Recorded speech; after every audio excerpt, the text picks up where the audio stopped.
Ассалаумағалейкум, құрметті көпшілік. Бүгін мынау құқық қорғаушы, бұрынғы ғалым, қазіргі заңгер, мына Шымкент қаласының тұрғыны Жаңабек Абиш мырзамен отырмыз. Жалпы аға осы 19 сәуір күні мынау түркі дүниесіне ортақ тұлға Алпамыс батырдың ескерткіші ашылып, жаңғыртылып дейміз ба, жаңартылып дейміз ба, сол ас беріледі деп жатыр. Жалпы осы Алпамыс батыр туралы айтарыңыз бар ма? Бұл мына егемендік алған еліміздің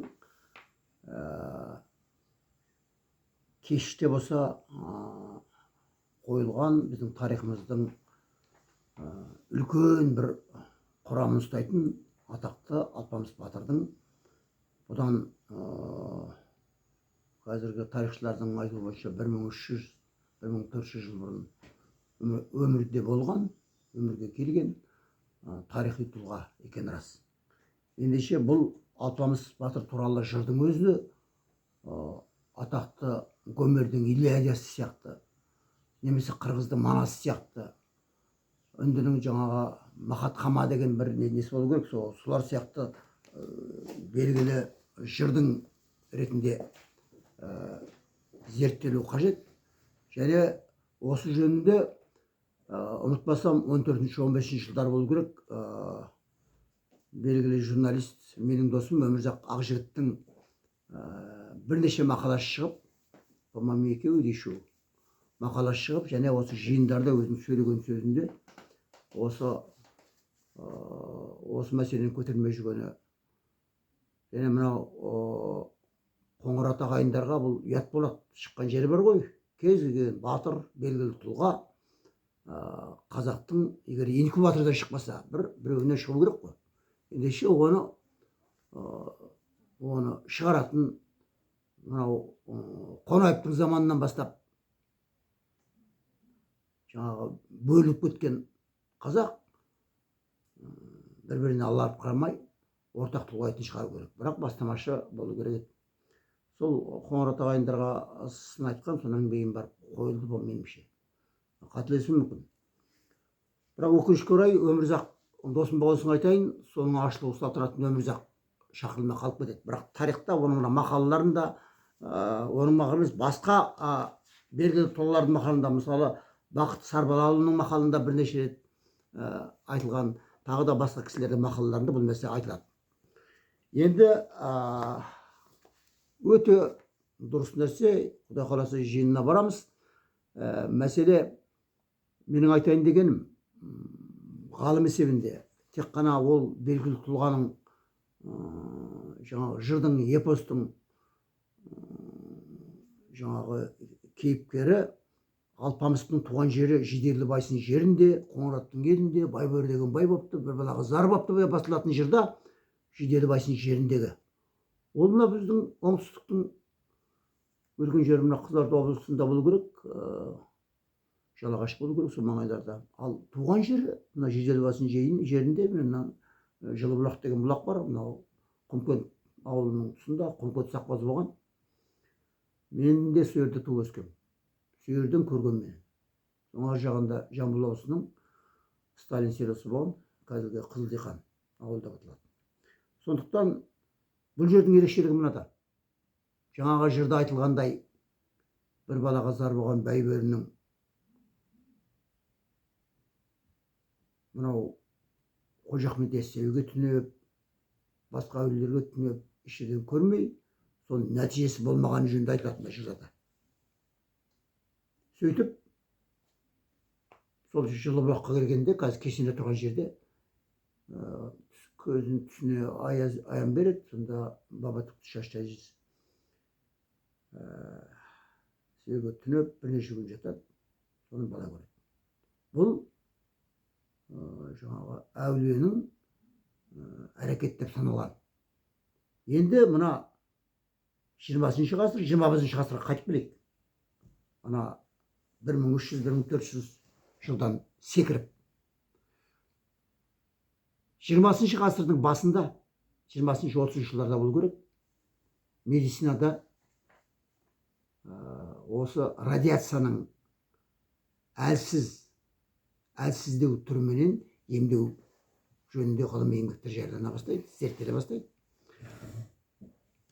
Соның арқасында мына жер шарында бірнеше жерде радиация шашатын уран элементіне жақын рудалар болған жерлерде сонда емделу болған. Ол не деген сөз? Қазір менің түсінігім бойынша сол мынау санаторий салуға болатын жер, әсіресе емделетіні, мен жерде интернетінде қарап отырмын, радон терапиясы деген бар, радиацияның пайда болуы. Мынау интернеттен, Википедиядан кірсеңіздер таба қоясыздар. Сол именно бүйрек зәр шығаруларын, жаңағы әсіресе урология, еркектерді емдейтіндер жер істеуге болады.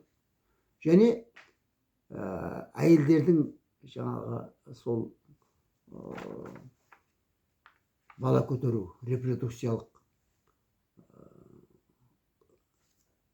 мүшелерінің ауруларын емдеуге болады. Ол жаңағы воспалительный процесс, ісіктерді аз радиациямен, жаңағы матышын трубканың ішінде жаңағы ұрық өтпей қалу мәселелерін шешілгенін мен тарихымнан білемін, өз тарихымнан білемін, және мен жіберген адамдардың тарихынан білемін.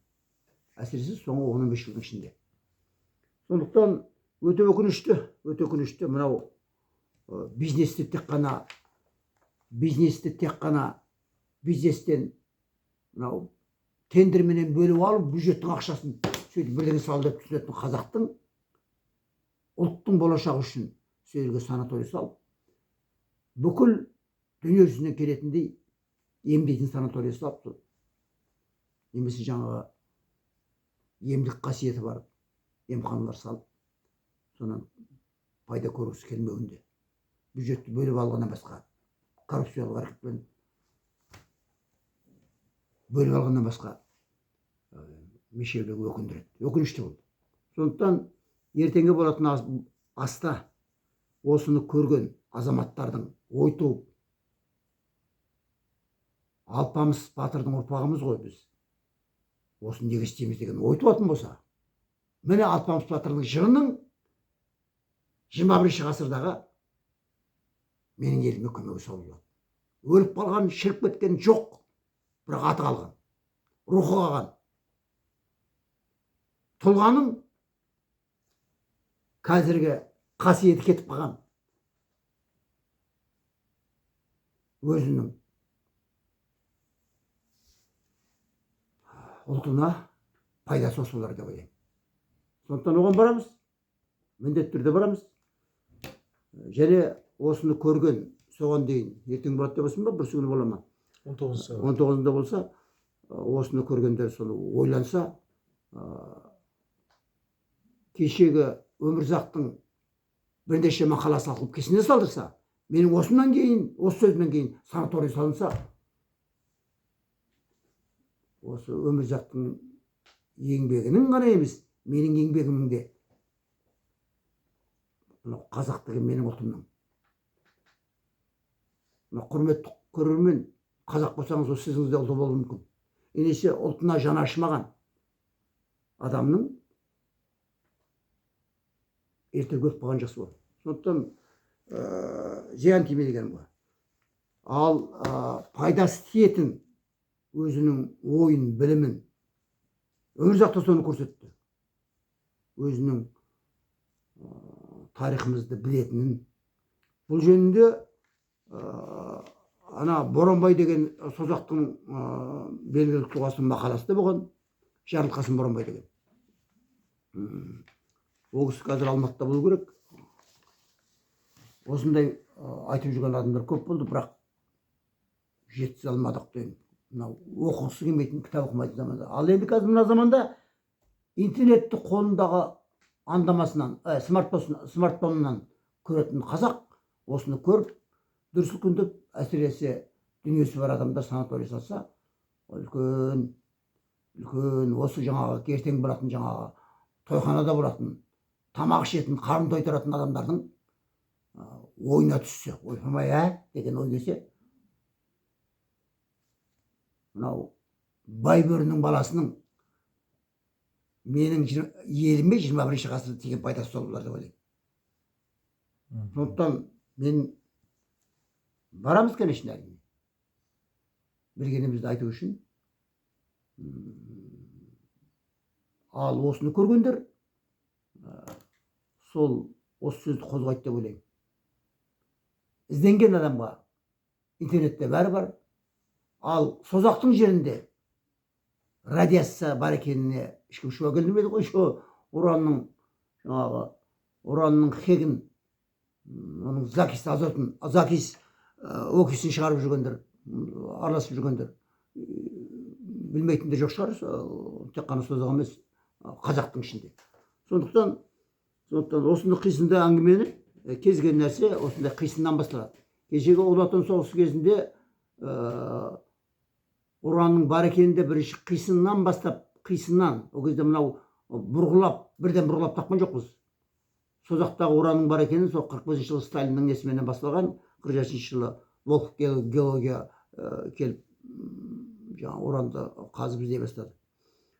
Қазіргі технология басқа, бірақ сол жерге басталған. Сондықтан құрметті азаматтар, мына Алпамыс батырдың жырының соны оқығандар, көргендер, білетіндер міндетті түрде осы жөнінде ойластыру керек. Кез келген қазақтың өзінің қоғамға, өзінің еліне беретін пайдасы, соған пайдалы жерлерін өзі, табиғаттың өзі сөйерге аз мөлшердегі оның жаңа ауадағы уранның радиациясы болуы, радоновая терапия дегеніміз сол. Сондай жағдайда біздің елімізде жаңағыдай пайданың да ең үлкен көздері сол. Денсаулығы дұрыс, бала көтерген әйелдер көтеретін болса, простатиттен ауыратын еркектер жазатын болса, оның артына керек. Сондықтан барлықтарыңызға денсаулық тілеймін. Рахмет.